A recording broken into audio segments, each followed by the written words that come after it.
जब बात करते हैं हम विपक्षी पार्टियों की, तो ये बात स्पष्ट हो जानी चाहिए, किसान से माफी प्रधानमंत्री जी ने बड़ा दिल दिखाते हुए मांगी थी और वो इस बात को लेकर मांगी थी कि हम जो कानून लेकर आए उसको हम समझा नहीं पाए। कानूनों के अंदर खोट है, इस प्रकार की बात नहीं की है। कुछ महीनों पहले ही एम.एस. स्वामीनाथन जी का बड़े दुर्भाग्यपूर्ण निधन हुआ, उन्होंने भी इसके लिए सरकार की भूरी भूरी प्रशंसा की है। एम.एस. स्वामीनाथन जी की द्वारा दी हुई जो 201 सिफारिशें हैं वही आधार है उन तीनों कृषि कानूनों का, लेकिन इसके बावजूद भी हम नहीं समझा पाए, तो हम एरोगेंस नहीं रखी। हमने कहा ठीक है, आज हम जिद नहीं करेंगे, हमने प्रयास बहुत किया, सर नहीं समझ पाए ये भाई हमारे, हमने इसलिए अपनी तरफ से उसको विड्रॉ किया था। ये फिर भी कह रहे हैं कि किसान की एमएसपी की मांग जायज है, तो भाई दलहन तिलहन मक्की सूरजमुखी सरसों बाजरा ज्वार को क्यों नहीं खरीदते? एक दाना नहीं खरीदते, यहाँ पर बैठकर भाषण दे रहे हैं, कितने हिपोक्रेट हैं। और आम आदमी पार्टी वाले हमारे साथी ने कहा कि नैतिकता के आधार पर हम साथ हैं, तो साहब नैतिकता के आधार पर किसान की हरियाणा के अंदर तो 14-14 फसलों को बीजेपी की सरकार ने खरीदना शुरू कर दिया, आप एक भी फसल को क्यों नहीं खरीदते? नैतिकता कहाँ मर जाती है आपकी? केवल यहाँ पर बैठकर सुथरी सुथरी बातें करने में नैतिकता है। अपनी सरकार जहां पर है पंजाब में, एक भी फसल या एमएसपी पर नहीं खरीदते, एक दाना भी नहीं खरीदते। इनकी जत्थेबंदियां आकर शाहबाद के अंदर और कुरुक्षेत्र के अंदर आकर जाम लगाती है। किस लिए?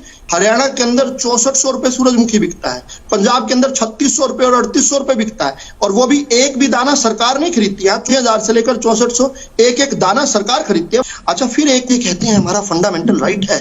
फंडामेंटल राइट है इनका, जहां फंडामेंटल राइट लिखा हुआ है ना भाई, वहां ये भी लिखा हुआ है कि fundamental right with right comes certain duties, my liberty to swing my fist ends where other persons nose begin. मैं किसी को मुक्का नाक के ऊपर मारना मेरा अधिकार नहीं है, ये कहकर कि मैं तो हाथ को घुमाना मेरा राइट है। मेरा हाथ को घुमाना राइट तब तक है जब तक दूसरे की नाक आड़े ना आए।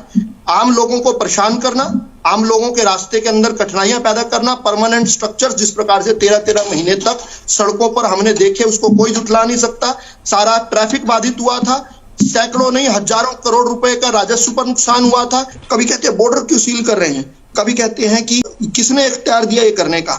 ये तो भारतवासी हैं, बिल्कुल भारतवासी हैं, लेकिन दुख के साथ ये कहना पड़ता है कि भारतवासी तो वो राजरानी भी थी जो बेचारी आपके द्वारा, हमने कोई इस प्रकार का वादा नहीं किया था जिन मांगों को लेकर यहाँ पर आंदोलन हो रहा है, लेकिन आप वादा करके 2005 में सरकार में आए थे कि आते गैस टीचर्स को पक्का कर दोगे।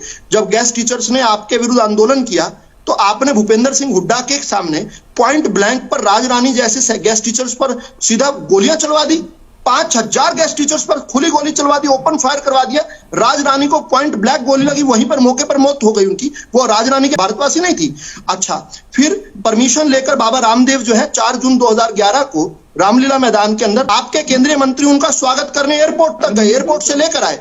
रात के अंधेरे में 1 बजे 1:30 बजे महिला और बच्चों पर आपने लाठीचार्ज करवा दिया। हमारे हरियाणा की बेटी राजबाला उसके अंदर मारी गई थी, शहीद हुई थी, लेकिन ये कहते हैं किसानों के साथ खड़े होंगे।